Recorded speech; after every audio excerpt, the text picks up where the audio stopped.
aí a gente vai para efetivamente transição de carreira. Depois dessa introdução que eu dei aqui, tem eu trouxe esse GIF do gatinho, né? Que está fazendo vários cálculos ali. Vou pelo cantinho, vou por aqui, se eu for por ali, eu vou cair na água. Ele está ali lançando a estratégia dele de como não cair na água. Aqui ele, no caso, não foi muito bem sucedido, mas eu trouxe aqui um cronograma de coisas que eu acho que podem ajudar nessa transição, para ela ser um pouco mais suave.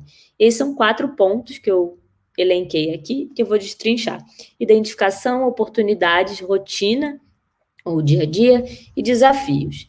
E aí, quando eu falo de identificação, especificamente, eu estou falando de entender as oportunidades e identificar essas oportunidades com as quais você se identifica.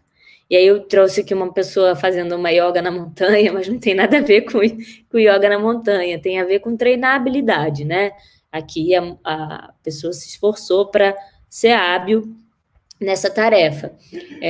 Mas é entender, se informar sobre que cada profissão nova, essa que você precisa, que você pretende fazer essa transição, demanda em termos de habilidade. E aqui eu não estou falando só de habilidade técnica. É claro que as habilidades técnicas são muito importantes, mas eu acho que também de habilidades interpessoais. E aí eu acho que a maior dica que é fundamental é buscar conversar com as pessoas que já atuam na área. Essa é uma coisa que eu fiz quando eu me graduei em jornalismo, conversei com várias pessoas que eram jornalistas e que já atuavam, mas eu fiz pouco isso quando eu fiz a minha transição. E fiz pouco porque eu estava numa cidade nova, conhecia pouca gente, mas acho que me faltou esse ímpeto também, porque hoje, né, poderia ter feito isso via LinkedIn, via outras plataformas, que hoje tem muita facilidade. Então, essa é a maior dica que eu dou. Busque conversar com pessoas que já estão na área e, assim, a maior quantidade de pessoas que você puder. Porque todo mundo tem vieses, todo mundo vai estar num momento de carreira. Às vezes a pessoa está super bem, ela vai te trazer as coisas muito legais. Às vezes a pessoa está frustrada e vai te trazer impressões negativas. Então, tenta tirar impressões de pessoas diversas e tire suas próprias conclusões. Acho que essa é a maior dica que eu posso dar no quesito identificação. E aí, para a gente não ficar focado só na yoga, eu trouxe uma menina fazendo embaixadinha aqui, que eu acho que tem outro ponto importante na identificação. É entender se as suas oportunidades se alinham com as suas expectativas, né? Seus valores enquanto indivíduo, os seus desejos. E aí, quando você for fazer essa conversa com as pessoas, eu acho que o importante é você entender as formações que elas buscaram, entender por que elas decidiram fazer aquilo, se estava conectado com algum desejo de aprendizado, se estava conectado com um desejo diferente. Eu acho que isso é muito importante. E aí, quando a gente fala de conteúdo, a gente tem um mar de conteúdo hoje, né? Se você navegar por aí, tem muito curso, tem muita coisa. Então, essas pessoas elas podem servir de referência para você entender o que é um conteúdo bom e o que é um conteúdo que vai para poder você direcionar melhor o seu tempo, sabe? Porque tem muito conteúdo bom e gratuito e tem muita especialização séria e relevante boa. E também o contrário é verdadeiro. Então, acho que essa é a maior dica que eu posso dar nesse sentido. E aí eu acho que uma outra ponta estão nas oportunidades, né? Pesquisar os cenários e oportunidades dentro daquelas áreas, não só a formação, mas assim as oportunidades e o quanto que você pode. Olha, essa carreira aqui tem um perfil mais generalista, tem um perfil mais especialista.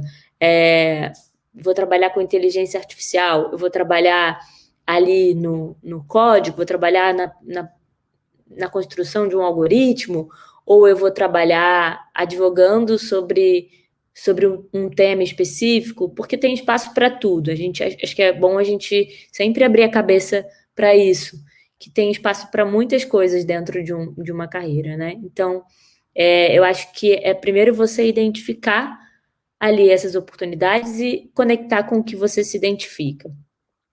E aí, a partir daí, a gente vem para tempo e organização, né?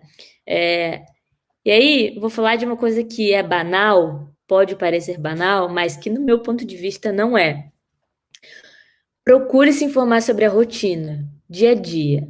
Como que você se encaixaria nesse cenário da rotina desse trabalho, dessa carreira?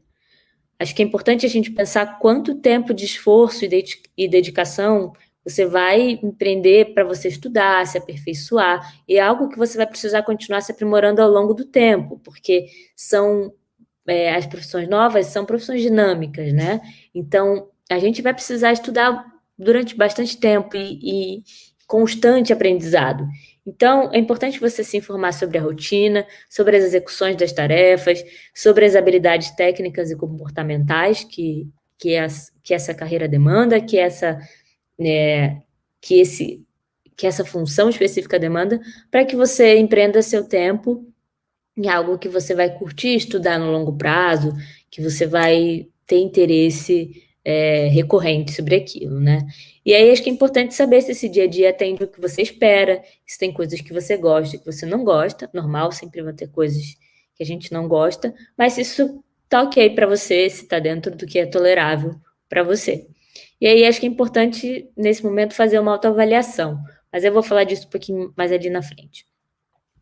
E quando a gente fala dos desafios, é importante a gente entender que quando você for falar, ouvir as pessoas, entenda os desafios e como você pode se preparar para eles. Porque nem sempre esses desafios vão estar nas questões técnicas. Às vezes vão estar na conexão. Vou dar um exemplo prático em análise de dados. Muitas vezes você depende de terceiros para você ter uma base de dados. Às vezes você depende do seu cliente, às vezes você depende do seu colega de empresa.